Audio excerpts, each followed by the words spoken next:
England thy beauties are tame and domestic, to one who has roved on the mountains afar.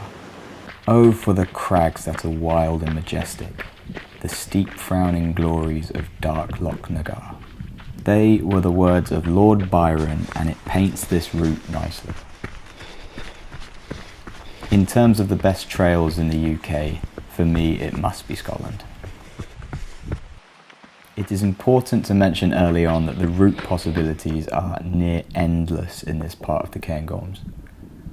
If this route is too short or too long for you, then do be sure to alter it to your needs. There are tons of trails that you can pick and mix between.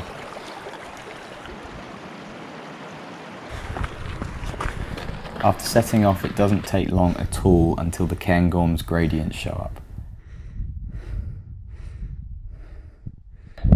About 300 metres into the first climb, and we're at this little fork in the road here. We're going left, and you can just about see the path going up through that saddle, and then you can just about see where we're going, and it's in the clouds. And on this route you do the vast majority of the elevation in one big hit.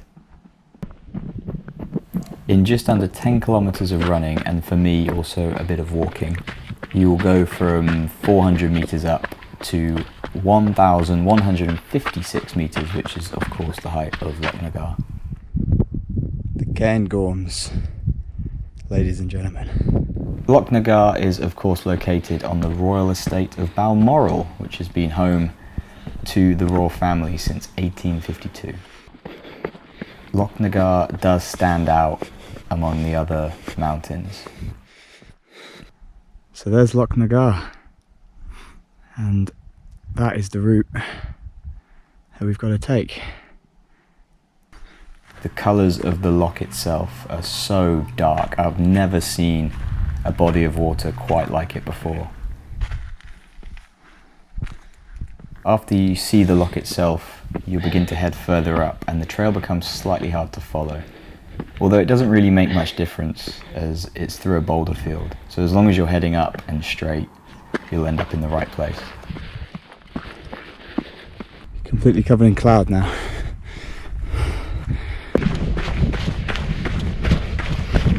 A visibility of about 30 metres. It's crazy. Eventually we do arrive at the peak.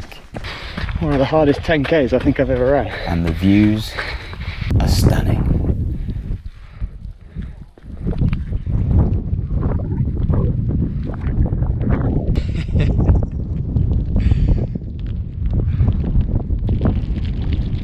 oh, gap in the clouds. Here we go. A little bit of a view.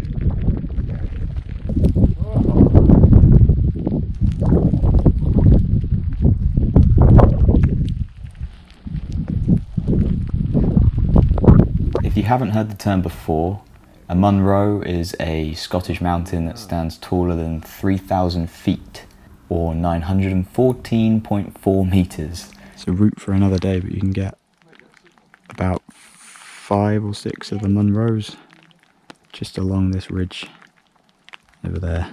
There's a total of 282 of them, and many people like to challenge themselves by seeing how many of them they can tick off in their lifetime.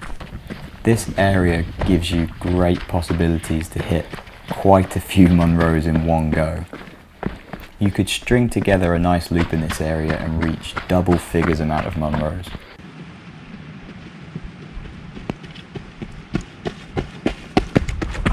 One of my favourite things in trail running is finding a long and uninterrupted descent from the top of a peak down to the bottom. Flying down mountains gives me this buzz that few other things in life can give me, and this route has one. The terrain is so smooth for the most part, the gradient isn't so steep that it feels dangerous, and also the scenery around you is top notch.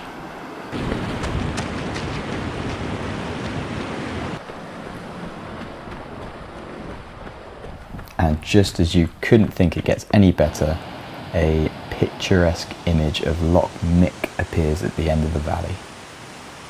Loch Mick, right in front. The Glas Out is the river that you follow down to Loch Mick, and towards the end it breaks into a few very, very nice waterfalls.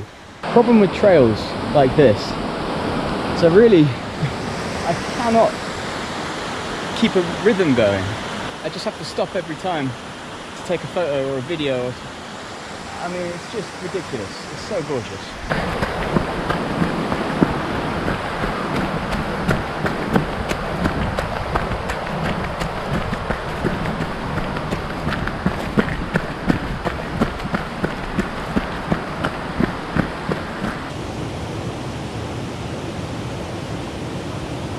Eventually we do arrive at the final highlight of this route, Loch Mick. Well, isn't this just the most beautiful thing in the world? Oh yes. There's a circular trail that surrounds the entire body of water, and this route picks that up. The route passes a building called the Glas Out Shield. It's a hunting lodge originally built for Queen Victoria in 1868. It is now known as the Widow's House because she never returned back to it after the death of her husband, Prince Albert.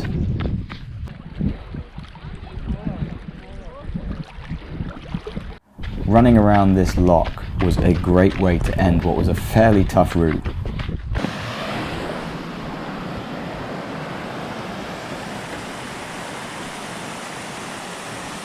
These trails allowed me to get back into a groove and put in some pacey kilometres while enjoying a perfectly unobstructed view of the loch.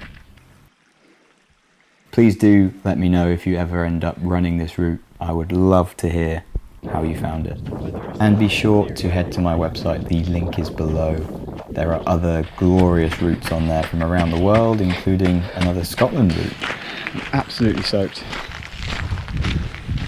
Bang on half marathon distance, so that was a success. Didn't get lost, didn't get injured, so I mean that's a success if you ask me. Beautiful, recommend it 100 times over. I mean there's just so many options here. You don't have to do that one, just do something. Come here and do something. Not that one, anyone, who cares? But I'm glad I brought a towel, I'm glad I brought some clothes to change into. Beautiful. There's nothing better. There is nothing better. What a feeling.